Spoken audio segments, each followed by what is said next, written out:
Et après Saint-Leu, c'est au tour de l'étang Salé d'avoir sa zone de surf surveillée. Comment les choses se mettent-elles en place?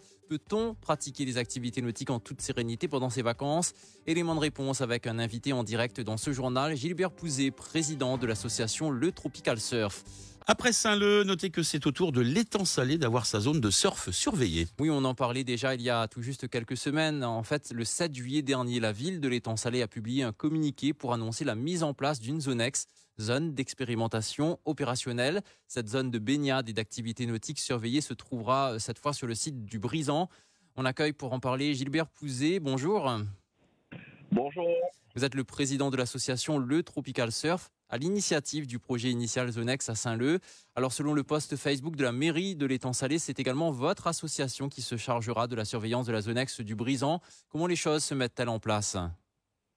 Alors, il faut savoir que il y a pas mal de choses qui se disent que la voiture patrouille de Saint-Leu serait déplacée sur l'étang Salé et que donc on migrerait vers l'étang Salé. Donc c'est pas le cas. La Zonex a été signée à l'étang Salé et effectivement le Tropical Surf Team y a été associé. Mais nous sommes plus là en tant que pour emmener notre analyse du terrain à aider à monter un projet sur l'étang Salé. Alors qui sont les professionnels sur place pour sécuriser le secteur, que ce soit à Saint-Leu et l'étang Salé, puisque c'est possible de faire les deux à la fois? Non, pour nous, ce n'est pas possible de faire les deux à la fois parce que au niveau du personnel, on est concentré que sur Saint-Leu. On n'a pas l'effectif voulu pour ça. Et deuxièmement, le Tropical souhaite vraiment que ce soit un projet comme le nôtre porté par des locaux de l'étang Salé et qui mettrait en place la même chose que nous.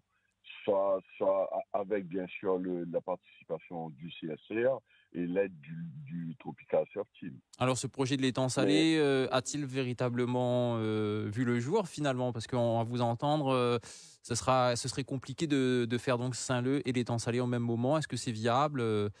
Pour nous c'est très compliqué et surtout que on a déjà fait une première analyse qu'on a remontée auprès de surfeurs impliqués sur l'étang Salé. Le constat est que les brisants, effectivement, ça peut se mettre en place sur une zone de pays, mais le plus complexe, ça reste le simulateur et le plus urgent, ça reste le simulateur qui accueille en plus en ce moment, période de vacances, pas mal de nageurs, de bodyboarders occasionnels, de nouveaux surfeurs qui découvrent ça, qui se disent ça y est, on peut se remettre à l'eau. Mais le plus urgent, c'est le simulateur. Et alors, ça, pour l'instant, c'est un projet qui n'est pas encore abouti. alors que le risque requin est toujours présent, faut-il le rappeler. Mais alors, en quelques mots, où peut-on tout simplement surfer aujourd'hui en toute sécurité à La Réunion? Pour l'instant, malheureusement, il reste que la zone ex de Saint-Leu qui est opérationnelle parce que le VRR est en vacances. Et donc, du coup, les sites de Trois Bassins ou de l'Hermitage ou des Brisants Saint-Gilles ne sont plus surveillés par VRR pendant la période de vacances. Et ça, je le regrette parce que, en ce moment, il y a une forte population quand même qui se met à l'eau. Alors, juste un mot pour terminer sur les chances des Réunionnais engagés dans le surf pour les prochains JO. Première fois, en fait, que le surf fait son entrée dans les disciplines de ce championnat. On pense aux chances des Réunionnais, justement, Jérémy Flores. Enfin, quels sont vos espoirs? Et Joanne Defay, bien sûr. Bien sûr.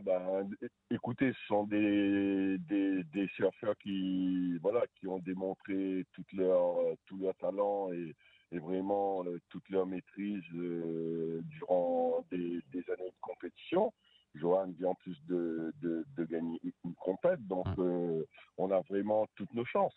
Après, ça va dépendre bien sûr de la qualité des vagues proposées, mais bon, ce sont quand même les pointures du surf mondial qui seront là.